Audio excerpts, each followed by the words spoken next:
So let's start with what is self-harm, what precedes it, and why do people do it? Okay. So what is self-harm? Self-harm is anything that you do that damages your body. So like intentionally. So it can be cutting, scratching, overeating, undereating, binge drinking, just anything that hurts your body. Burning, absolutely. Yeah. Picking, like skin picking fingernails, pulling out your hair, scratching. If it hurts you, it's a form of self-harm. Okay. Basically. And why do people do it? People do it for lots of reasons. The very basic premise is that it's a coping skill.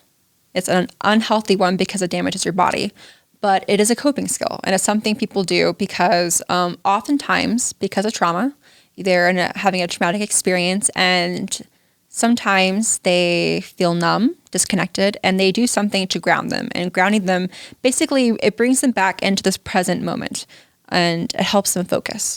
And it could be because of the pain or the endorphins that are released. Sometimes people do it because they want to punish themselves. Others do it. God, there's so many reasons. I mean, the most common scenario I hear is that somebody's experiencing some significant distress in their lives, and that distress is intolerable.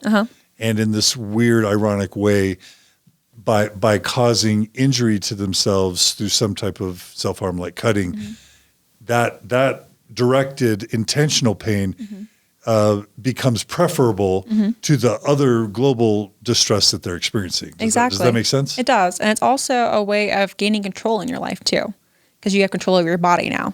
Maybe you didn't earlier with whatever happened to you, but in this moment you have control about what happens to your body. And so self-harm and eating disorders can go hand in hand that way. It's a way of gaining control as well. Okay.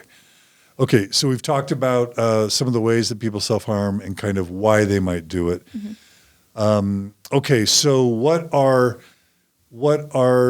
the healthy and unhealthy? Let's start with the unhealthy. So, what are the unhealthy ways to look at and or try and treat or cope with self-harm? Does that make sense? Okay, so unhealthy ways to treat or cope with self-harm? Yeah. So, okay, let's say you are self-harming.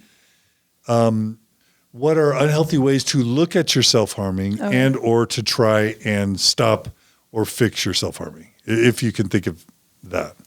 Or unhealthy approaches to it. An unhealthy approach would be deciding it's for attention. A lot of people are afraid to come forward to discuss or ask for help because they don't want to be seen as attention seeking. And so don't look at yourself that way.